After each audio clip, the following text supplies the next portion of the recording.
Hello there, TJ Bellotti again. Thanks for stopping back. I'm actually redoing this video. I did a video a couple weeks back. It was in regards to systems. And I rewatched it and I didn't like it at all. So I'm going to redo it. I can do that. So let's talk about systems and what they are. All a system is a process of which we do a certain task over and over and over and over again. So let's say we're talking about accounting or billing. Let's talk about billing for a second. Do we do the exact same thing with every single client when it comes to billing? So if we do a service type business, do we do an estimate first or a quote? Once we do the quote, then after we do the job, how does the information from the job get back to us whenever it's time to issue an invoice? Do we email the invoice? Do we use regular traditional mail for the invoice? What are our terms for our invoices? What ways do we collect money as payment for our invoices? So that's a system for invoicing and receiving payments. Now, the reason why this is so important to have systems is it saves us an awful lot of time. It helps us avoid the problem of missing steps along the way. And it also helps whenever you have more than one person involved, make sure two people aren't doing the same task, which actually costs you money. And then the task doesn't get necessarily done as well because you have two people doing the same thing. It confuses the client. It confuses you. Now, we have systems for every single step of our business. We've built them over the years. You don't just start out necessarily with a perfect set of systems. Most larger companies have what they call standard operating procedures or an SOP manual. So that might look like a binder that has each topic as a tab. And then if you'd flip the tab open, you'd have the procedure for that particular topic. So there might be a whole procedure on how to do a quote for a new client. There might be a whole procedure list when it comes to marketing and the different ways that you market. The reason why these are important in practice and application is this. Once you are no longer a one-person shop, once you bring on an employee or a partner or a spouse or even a kid that might work for you, they should be able to follow the exact same procedures that you do so that you know the work is getting done to the level of which you expect.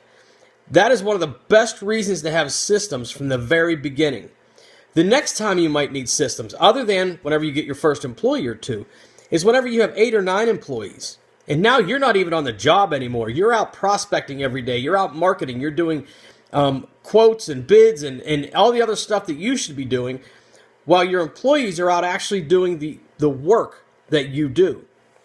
If you do not have procedures in place, they're going to do the work the way they want to.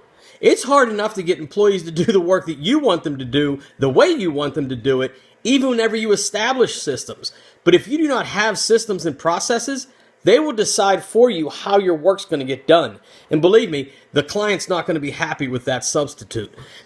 The next time you might need systems and processes in place is if you decide to expand into multiple locations, or if you might even have ideas of franchising someday or licensing your product.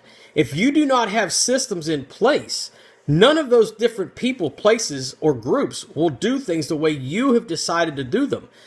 And that will totally change your brand because they will decide how things get done.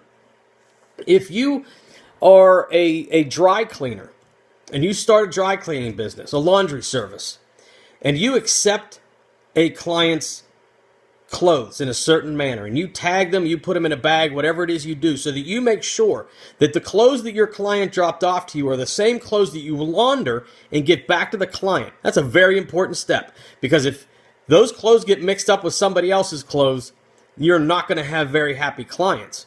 But if you come up with a system that guarantees that the client's clothes, whenever they get dropped off, are washed on their own and returned to them without any other new additions to their wardrobe, they will be far happier. So if you put a system in place that guarantees that, you'll never have to worry about that problem.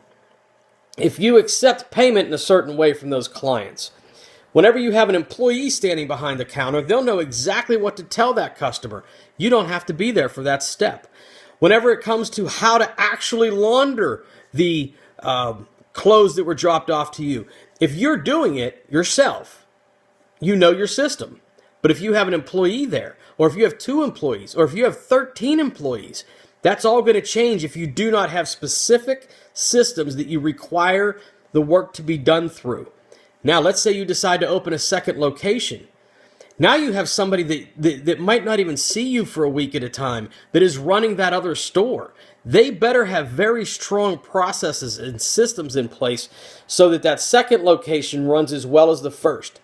I have seen many, especially in the restaurant business.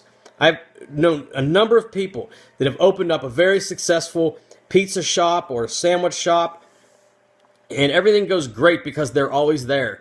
Then they open that second location, and the wheels fall off. The bad thing is a lot of times people leverage that first location to open the second location. Now that second location is not run as well as the first one. It goes out of business, which means the first one is now in jeopardy.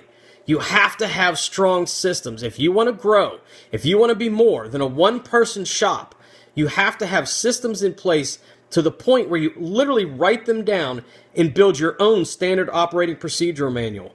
Again, it's called an SOP. A lot of people refer to it as an SOP manual. Make sure you start that on day one. Perfect it every time you get a chance. Don't cut corners, but make sure you record every step to everything that your company does. Thanks so much. If you have any questions, throw them in the comments. Make sure you subscribe to the channel and let me know what you think. Thanks so much. Take care.